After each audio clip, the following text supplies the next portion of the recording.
Hello friends, this is Pathan Nazim and welcome back to my channel.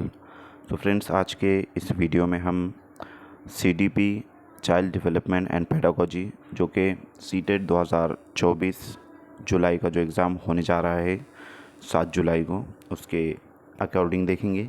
Theory of Kohlberg's moral development theory है। इससे पहले हम प्याजे की theory देख चुके हैं और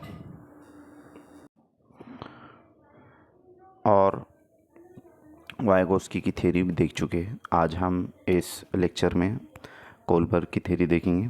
तो चलते हैं हम। कोलबर्ग का नैतिक विकास का सिद्धांत, theory of Kohlberg's moral development theory जिसको कहते हैं। तो इन्होंने अपने प्रयोग में पूर्ण रूप से पुरुषों को लिया, यानी कि इन्होंने जो है तो अपनी जो एक्सपेरिमेंट है उसमें सिर्फ और सिर्फ पुरुषों को लिया था, स्त्री को उन्होंने जो है तो नहीं लिया था।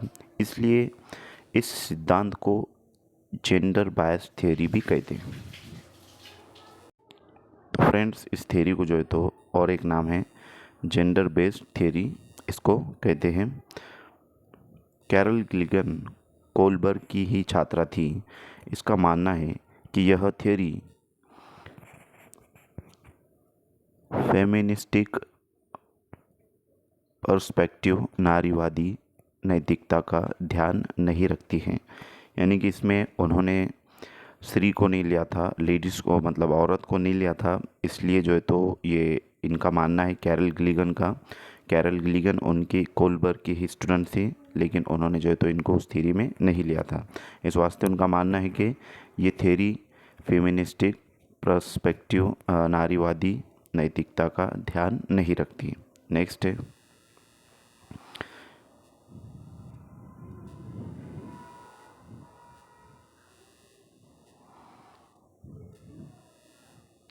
सही गलत को पहचानना नैतिकता कहलाती है। यानी सही गलत को पहचानना उसे नैतिकता कहते हैं। नैतिक तर्क, मॉरल डिस्कशन लेने के लिए जो थिंकिंग का प्रयोग करते हैं उसे मॉरल रीजनिंग कहते हैं। नैतिक तर्क दुविधा वाले सिचुएशन में फैसला लेने के लिए जो तर्क शक्ति का उपयोग करते हैं नैतिक तर्क कहलाता है, मॉरल रीजनिंग जिसे हम कहते हैं। कोलबर्ग का नैतिक विकास का सिद्धांत जीन प्याजे के संज्ञानात्मक विकास सिद्धांत से इंस्पायर्ड है। यानी कि जो जीन प्याजे है, जिसके अंदर जीन प्याजे ने डेवलपमेंट को डिसकंटिन्यूस माना है, जबकि लेव वाइकोस्की ने जो है तो डेवलपमेंट को कंटिन्यूस प्रोसेस माना है। और इसी के साथ साथ जो कोलबर्ग है, इनका जो सिद्धांत, इनकी जो थ्योरी है वो जीन प्याजे के संज्ञानात्मक विकास यानी कॉग्निटिव डेवलपमेंट सिद्धांत से इंस्पायर्ड है। कोलबर्ग ने विभिन्न प्रयोगों के बाद यह बताया कि व्यक्ति में नैतिक विकास मुख्य स्तरों से होकर गुजरता है। प्रत्येक स्तर की दो दो अवस्था होती है। यानी इनका मानना है कि कोलबर्ग के जो विभिन्न प्रयोग हैं, यानी कि उन्होंने अलग अलग जो है तो तजुर्बात किए और उसके ज़रिए ये बतलाया गया कि इंसान के अंदर नैतिक विकास मुख्य स्तरों से होकर गुजरता है। यानी कि इंसान के अंदर जो मॉरल रीजनिंग है वो अलग अलग स्टेजेस से होकर गुजरती है। प्रत्येक जो है तो स्टेज के दो दो अवस्था होती है, दो दो जो है तो लेवल्स इसके अंदर उन्होंने बताई। तो फर्स्ट हम आते हैं कि पूर्व परंपरागत, जिसे प्री कन्वेंशनल लेवल कहेंगे।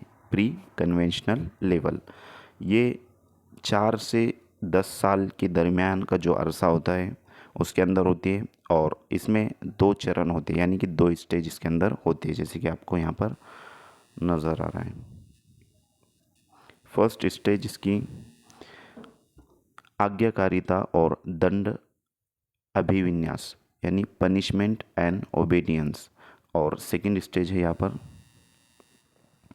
स्टेज सेकंड व्यक्तिवाद, उपकरणवाद और विनियम नैमिति अभिविन्यास, टिट फॉर टैट, जैसे को तैसा की प्रवृत्ति, म्यूचुअल एक्सचेंज जिसे कहेंगे। तो फ्रेंड्स यहाँ पर ये जो स्टेज है, फर्स्ट स्टेज के अंदर बच्चा आज्ञाकारी और दंड अभिविन्यास यानी पनिशमेंट एंड ओबीडियंस कहेंगे उसको। और इसके सेकेंड वाली जो स्टेज है इसमें टिट फॉर टैट यानी जैसे को तैसा।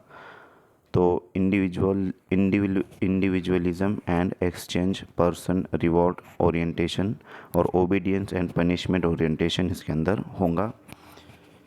यानी कि बच्चा फर्स्ट स्टेज के अंदर किसी चीज़ को जो है तो अगर उसको पनिशमेंट की जाए तो उसके अकॉर्डिंग जो है तो वो अमल करेगा। फॉर एग्ज़ाम्पल अगर वो होमवर्क नहीं लाता है, टीचर ने पनिशमेंट किए, तो उससे दूसरे दिन जो है तो होमवर्क लाएगा। और यहाँ पर यूँ होगा कि और अगर उसको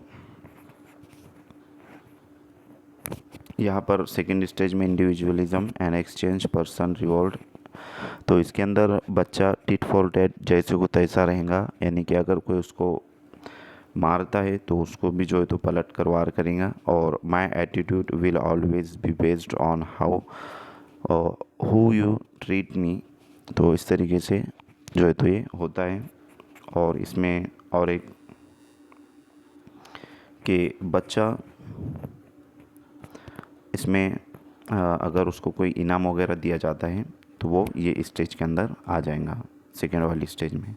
नेक्स्ट है, तो आपको लेवल और स्टेज याद रखना है। और punishment and obedience, tit for tat जैसे को तैसा। यहाँ पर सेकंड जो है तो लेवल है, तो कन्वेंशनल लेवल है। यहाँ पर 10 से 13 साल की आयु में जो है तो कन्वेंशनल लेवल में बच्चे आते हैं। और इसमें भी जो है तो 2 स्टेजेस होते हैं, जैसे कि तीसरी स्टेज और चौथी स्टेज। इससे पहले हम 2 स्टेजेस देख चुके हैं। तो तीसरी स्टेज के अंदर बताया गया है कि अच्छा लड़का, अच्छी लड़की अभिविन्यास, यानी good boy good girl orientation कहेंगे। और गुड बॉय नाइस गर्ल भी इसको कहा जाता है। और यहाँ पर स्टेज फोर्थ के अंदर कानून और व्यवस्था, अभिविन्यास, प्राधिकरण और सामाजिक व्यवस्था, law and order, rules are rules, दे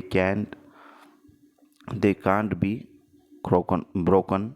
तो इस तरीके से रहेगा। यानी कि बच्चा जो है तो कानून और व्यवस्था, अभिविन्यास मतलब रूल एंड रेगुलेशन को जो है तो वो पाबंदी यहाँ पर करेगा। और यहाँ पर जो है तो उसको हॉनेस्टी, अप्रोल, पेयर्स और इंटरपर्सनल रिलेशनशिप, मतलब वो रिलेशनशिप बनाएगा अपने फ्रेंड सर्कल में वगैरह। और good boy nice girl orientation इसमें अगर रहेगा। अगर बच्चा कोई अच्छा कार्य करता है तो उसको जो है तो अगर अच्छा मतलब गुड बॉय या गुड गर्ल कहा जाएगा। तो इस तरीके से वो ये जो लेवल होंगी, ये जो कन्वेंशनल लेवल है 10 से 13 साल की, तो इसमें ये चीज़ें आती है, 2 चीज़ें, rules and regulation and good boy good girl orientation. Next है, तीसरा है उत्तर पारंपरिक पोस्ट कन्वेंशनल लेवल, उच्चतर आयु सीमा के बच्चे, यानी कि 13 साल के ऊपर वाले जो बच्चे होते हैं तो उनके अंदर ये चीज़ें होती है। ऐसा कोलवर्ग का मानना है कि स्टेज 5 के अंदर सामाजिक अनुबंध, अभिविन्यास यानी social contract orientation and individual fights. और लास्ट है स्टेज 6 सैद्धांतिक अंतः चेतना, सार्वभौमिक नैतिक प्रमुख का अभिविन्यास यानी यूनिवर्सल एथिकल प्रिंसिपल। तो फ्रेंड्स इस मतलब इस स्टेज में 5 नंबर की जो स्टेज है, तो यहाँ पर social contract and individual rights, मतलब इंसानी हुकूक के लिए लड़ना। और यहाँ पर इसके अंदर जो है तो स्टेज 6 के अंदर यूनिवर्सल एथिकल प्रिंसिपल, तो जैसे कि गांधी जी लड़े थे नमक के लिए, दांडी यात्रा उन्होंने की थी। और इधर से जो है तो ये बताए गए नेल्सन मंडेला शायद। तो नेक्स्ट हम आएंगे कि हेंस की दुविधा पर। हेंस दुविधा प्रयोग का सारांश, हेंस डिलेमा जिसे कहते हैं। हेंस पत्नी की जान बचाने के लिए चोरी, हेंस का जो है तो पत्नी की जान बचाने के लिए चोरी करना सही होगा या गलत। तो इस तरीके से जो है तो ये क्वेश्चन कोलबर्ग ने उनके स्टूडेंट से किया था। तो स्टूडेंट्स ने सब ने जो है तो सभी ने अलग अलग जवाब दिया था कि जैसे कि हेंस को चोरी करना चाहिए मेडिसिन के लिए। तो ये इसके मतलब एक स्टोरी है। तो उस सिचुएशन में बच्चों ने अलग अलग जवाब दिए थे। वो स्टोरी इस तरीके से है कुछ कि हेंस जो है तो अपनी पत्नी, उसकी जो पत्नी है हेंस की, वो हॉस्पिटल में एडमिट होती है और डॉक्टर उसको जो है तो मतलब इंजेक्शन लाने के लिए कहता है। और वो इंजेक्शन एक मेडिकल के अंदर होता है और वो मतलब कहीं पर भी जो है तो वो इंजेक्शन उसका होता नहीं है, वो मेडिसिन होती नहीं है जो डॉक्टर ने उसको लिख कर दिया। अब हेंस के पास पैसे भी नहीं है, तो वो रिश्तेदारों से इधर उधर से पैसे इकट्ठा करता है और मतलब मेडिकल पर जाता है और उससे कहता है कि भाई ये इतने पैसे हुए और बकिया जो पैसे मैं बाद में दे दूँगा। वो मानता नहीं है वो सब, मतलब मेडिकल शॉप वाला। और इस सिचुएशन में अगर वो मेडिसिन उसकी पत्नी को अगर नहीं दिया गया तो वो उसको ख़तरा है, वो एक्सपायर हो सकती है।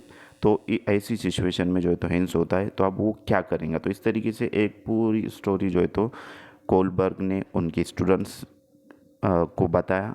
और बताने के बाद जो है तो क्वेश्चन ये था कि हेंस का पत्नी की जान बचाने के लिए चोरी करना, अब एक ही रास्ता बचा था, उसके पास पैसे नहीं थे और एक ही मेडिकल शॉप में वो लिमिट मतलब एक ही मेडिसिन बची हुई थी जो कि उसकी पत्नी के लिए बहुत ही इंपॉर्टेंट और ज़रूरी थी। अगर वो उसको नहीं दिया जाएगा तो वो उसके मतलब वो एक्सपायर हो सकती है। तो फ्रेंड्स यहाँ पर हेंस क्या करेगा।